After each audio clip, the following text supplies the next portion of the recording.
They taught you to fear death so you'd be afraid to live. Think for a moment. How many decisions have you made or avoided making because of an invisible, subtle, but ever-present fear? Doesn't it seem strange that, in the 21st century, we're still held captive by beliefs that stop us from experiencing, risking, and transforming? All the time, we hear that death is the end, the final stop, something to be avoided at all costs. But what if all of it is just a big myth, designed to keep us quiet and obedient? Subscribe to the channel and leave a like to get access to more stories like this. Pause, look around you. Has the entire structure of your existence, all your deepest dreams, been violently shaped by this narrative? Do you feel like you're truly living, or just existing, counting the days, trying to protect yourself from something inevitable?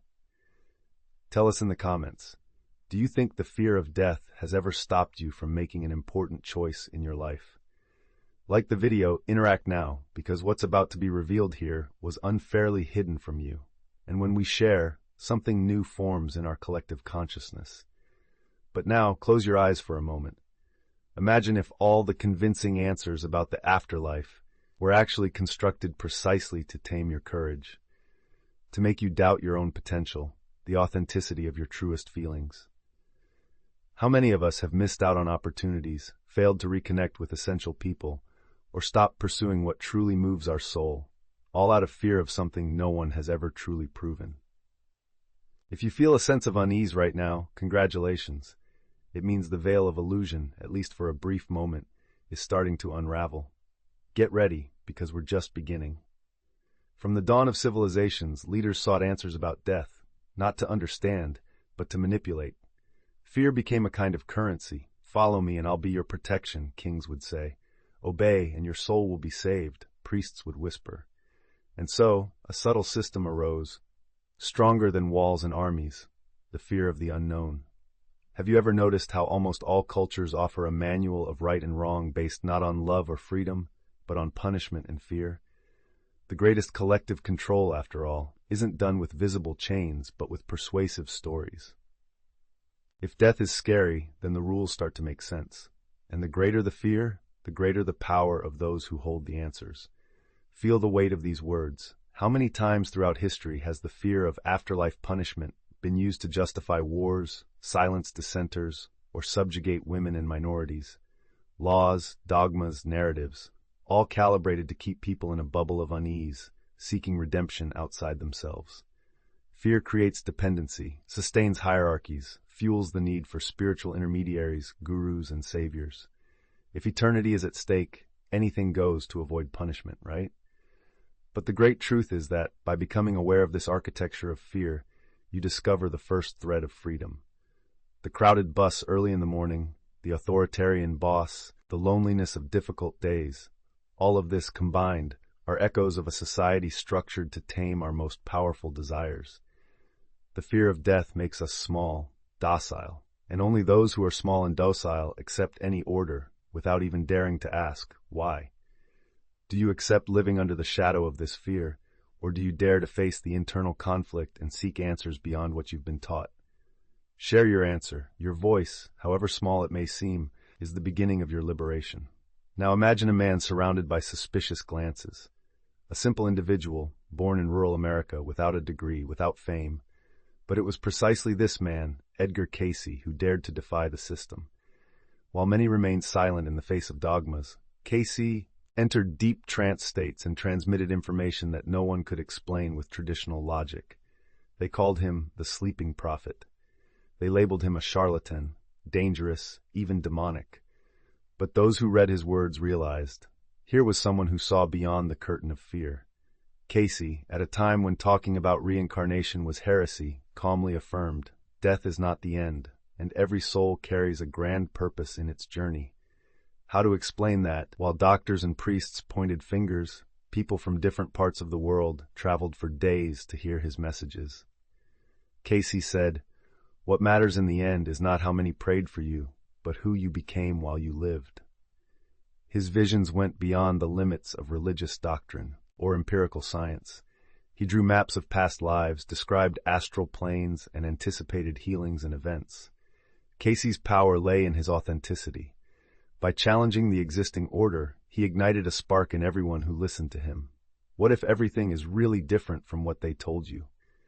Cayce's experiences are not just reports, they are invitations to rescue our intuition, our instinct, the truths we feel, but which we were taught to silence. Have you ever heard of someone who completely changed their life by coming into contact with the ideas of such a disruptive figure? Tell your story in the comments. Perhaps by sharing, you'll inspire someone who needs the same spark of courage. Do the exercise now. Close your eyes, breathe deeply, and listen to yourself. Who are you without your name? Who are you without your profession, your achievements, your failures, the criticisms leveled at you, or the praises that fed you? If everything that can be taken from you were taken, body, possessions, titles, appearance, what would remain? Society has taught us to identify with what is fleeting, but Cayce and other sages from all eras affirm, your essence is eternal, immutable, merely temporarily enjoying a physical experience. You are not your body, not your past, not even your most recurrent thoughts. You are evolving consciousness, a fragment of the all experiencing countless journeys, learning, making mistakes, growing. This causes discomfort, doesn't it? After all, taking responsibility for your own existence demands courage. When you understand that there is no external savior, no merciless judge on the other side, an ambiguous feeling arises. Freedom and fear walk together. But it's this discomfort that announces true awakening. Your soul has already seen and lived 1,000 stories, perhaps grander than any novel. Every trauma, every joy, every shame, every overcoming is part of this cosmic script. The soul's tattoos are not seen with the naked eye, but felt in every decision. There is an undeniable value within you, a creative potency, independent of any label the world insists on sticking on you. Do you feel, at this moment, that there is something greater behind every choice, every loss, every new beginning? Answer in the comments, because your vulnerability is revolutionary. It can free others who walk in the dark, just as you once did. Stay tuned. The next topics will delve even deeper into these hidden truths and propose a radical challenge to the common understanding of life, death, and their true meaning. Share, like, comment, and allow yourself this transformation. Have you ever thought of death not as a definitive end, but as a passage? Not an abrupt disappearance, but a natural transition, as common as moving from one room to another in your own house. Imagine that your consciousness, that essence that you truly are, doesn't dissolve when the body stops. On the contrary, it continues, on another frequency, on another plane, in a form that perhaps your traditional mind still finds difficult to accept. This view, which many avoid, is both liberating and frightening. What if death is just a door opening to something bigger? What if all the fears we feel when thinking about that moment were cultivated to keep us away from the unknown, while in reality, death is the beginning of an extraordinary journey? Your life is not an isolated point in space and time. It's part of a much larger tapestry, where death is an almost imperceptible passage. Edgar Cayce used to say that, just as you get up from a chair and walk to another room, your soul merely moves to another reality. A state where old attachments and pains begin to dissolve and the true work of the soul, growth and healing, continues. This shift in perspective empowers us. It removes the paralyzing fear of the unknown and invites us to live authentically, knowing that death doesn't erase who we are, but merely transforms us. Have you ever thought of your own life today as a rehearsal for something much bigger, a preparation for the next stage of your consciousness? How does this idea resonate with you? Feel this truth. Let it touch your heart. Death is not the terror we were taught to fear, but the freedom of the expanding soul. This is where things get really intriguing and uncomfortable for many. Religious dogmas, which you may have grown accustomed to hearing and respecting, are often built with fragments of truth used as foundations to control crowds. They function as closed narratives, codes that limit thought and reinforce the fun fear that something terrible will happen if you don't follow the rules. But why? What's the interest behind these stories? When we look closely, we realize it's not so much about promoting spirituality or love for others, but about keeping power structures intact. Controlling the fear of the unknown means maintaining obedience, silence, and dependence. How many of us have questioned these truths? If God is love, Why do fear, guilt, and punishment dominate so many religions? If death is detachment, why are we sold terror and eternal damnation? When we separate essence from form, we begin to see the metaphors that were used to hide the central message. That life is cyclical, the soul is eternal, and we are responsible for what we build here and now. Deconstructing these myths is not a denial of faith, but an invitation to a more practical faith, founded on self-knowledge and personal experience. Not a faith that leaves us powerless in the face of death, but one that gives us autonomy over our spiritual journey. Edgar Cayce, in his studies, reveals that much of what we call spiritual truth is, in fact, a social construct to keep us distant from the power that resides within us. And have you ever felt trapped by a dogma? Have you had doubts you were taught to hide? Share your experience. Together we can build a new, freer, and truer vision of spirituality and death. Here's the most impactful point of the journey. No one, absolutely no one in the external world, has the power to save your soul, your essence, your real consciousness. Not priests, not politicians, not even distant gods spoken of in sacred books. The only person with authority over your eternity is yourself. This thought creates an internal shock, because we are used to transferring our responsibility to other instances.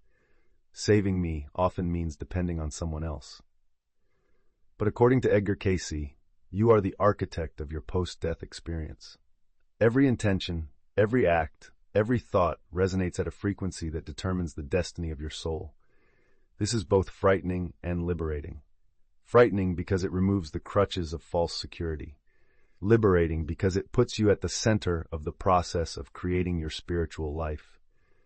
Your energy, your emotional and spiritual balance are the key to crossing death with awareness and peace, or with conflict and suffering.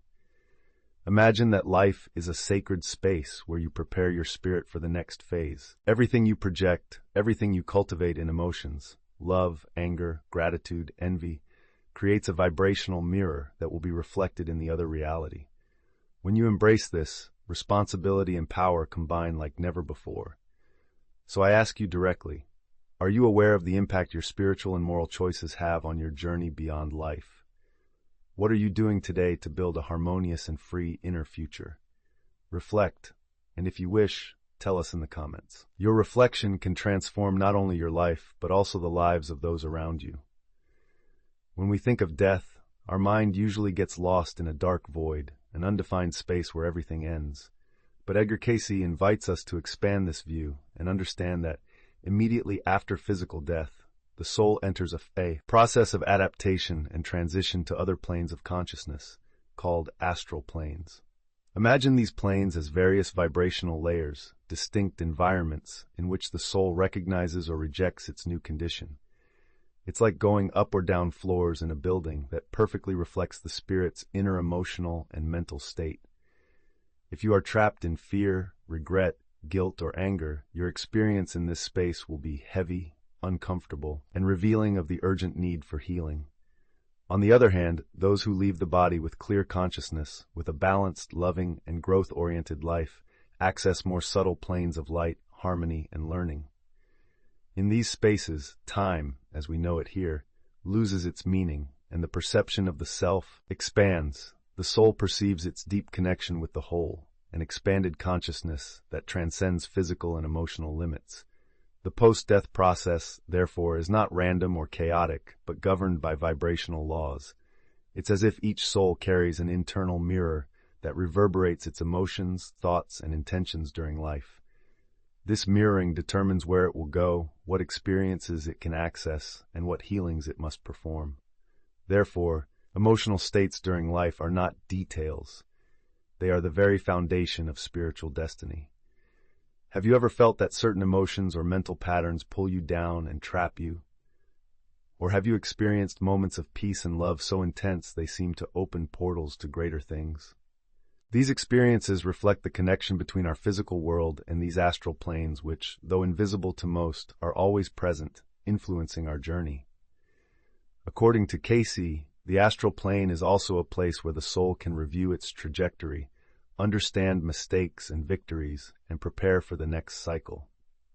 It's an indispensable moment of self-reflection for true evolution. Between one existence and another, there is a space called interlife, or between lives, a sacred time of healing, planning, and profound understanding. There, the soul not only rests, but reevaluates every decision, every lesson from the recently ended life, in a kind of consultation with itself and with spiritual guides. It's in this interval that the soul chooses its next experiences, the people it will relate to, the challenges it will face, all guided by the purpose of growth and expansion. Edgar Cayce brought fascinating details of this process, revealing that these choices are not random, but made by a conscious being who knows where it needs to advance and heal. In the Between Lives, the soul discusses with its spiritual group, a network of souls with similar purposes, how to work through old pains, overcome fears, and develop virtues.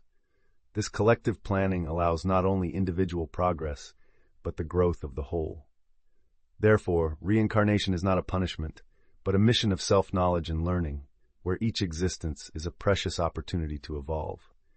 Understanding this completely changes how we view our difficulties and our joys, as everything begins to make sense within a larger context. Have you ever felt an inexplicable connection with people you just met? Or a feeling of having lived this before? These are subtle clues to the continuity of the soul and the network of connections that transcend linear time. And you yourself can access this inner wisdom if you allow yourself to open to it. This perspective invites us to accept life with more lightness, responsibility, and love, knowing that we are protagonists of a profound cosmic saga where every chapter matters.